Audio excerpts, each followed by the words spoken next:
All right, let's jump right in. Today, we're tackling one of the biggest questions on everyone's mind in Toronto. What is the real estate market actually going to look like in 2026? Let's get into it. You know, if this question hits home for you, you are definitely not alone. It's the big dilemma facing thousands of people across the city. And today, we're going to unpack the data to try and find some real clarity. So, here's our game plan for today. First, we'll talk about this whole waiting game and the anxiety around it. Then we'll decode the 2026 forecast, look at what it means for both buyers and sellers, and wrap up with a solid framework to help you decide on your next move. Okay, first up, the waiting game. Let's really get into this shared feeling of uncertainty. Why does it feel like such a massive, high-stakes moment for so many of us in the Toronto and GTA market right now? Well, it really boils down to this, doesn't it? This feeling of being paralyzed. And it's totally understandable. You've got prices swinging one way, then the other, economic news coming at you like a fire hose. It makes any big decision feel like a huge gamble. So, how in the world do you cut through all that noise? You look at the data. Let's break down the key factors from the 2026 outlook that are really going to shape this market. The report really zeroes in on three major forces. You can think of them as the big engines driving the whole machine for the next few years. What it costs to borrow money, how many homes are actually available, and how many people are moving to the city. First, let's talk interest rates. The big number to keep an eye on here is a projected benchmark rate of 4.25% by the end of 2026. Now, this is so important because it's what heavily influences your mortgage rate, so it's a huge clue about your future buying power. And as you can see right here on the chart, the trend is a slow, steady easing down from where we are today.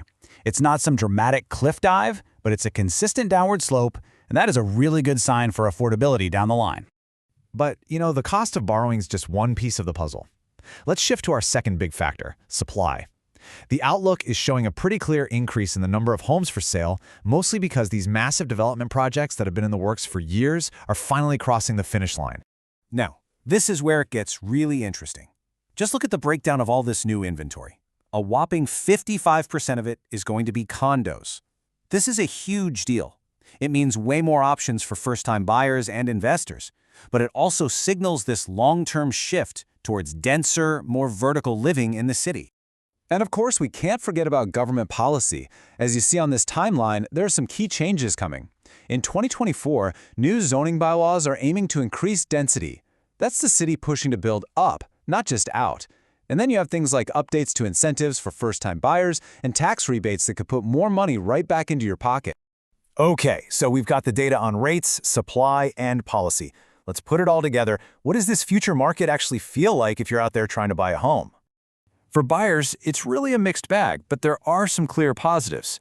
The advantages are pretty significant. More homes to choose from, slightly lower borrowing costs, and maybe even a little more bargaining power. The flip side, though, you can still expect some pretty fierce competition for the good properties, especially as more buyers decide to jump off the sidelines. All right, let's flip the coin. If you're thinking about selling your place, what does this 2026 forecast mean for you? How do you play your cards right to get the best outcome in this changing market? Okay, so for sellers, the key is really understanding this new landscape. The great news is that demand is expected to stay strong thanks to new people moving here and those newly qualified buyers. The challenge? You're going to be competing with a wave of brand new builds, which means pricing your home realistically is going to be more important than ever. So we've looked at the data, we've broken down the outlook for buyers and for sellers. The big question left is, how do you take all of this information and actually apply it to your own life, to your own decision? This is where it all comes together for you. We've basically distilled everything into a simple 4-step checklist. Start with a really honest look at your finances. Then, keep an eye on those market indicators we've been talking about. Third, figure out what you absolutely need, your non-negotiables. And finally, talk to the pros. And that brings us to this quote, which I think is just perfect. It's such a powerful reminder that while all this data and all these forecasts are incredibly helpful tools, they don't make the decision for you. What's going on in your life, your job, your family, your goals, that's always the most important factor in the equation.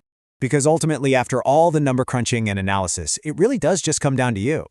In a market flooded with data, the final choice is always a personal one. So what's your move going to be?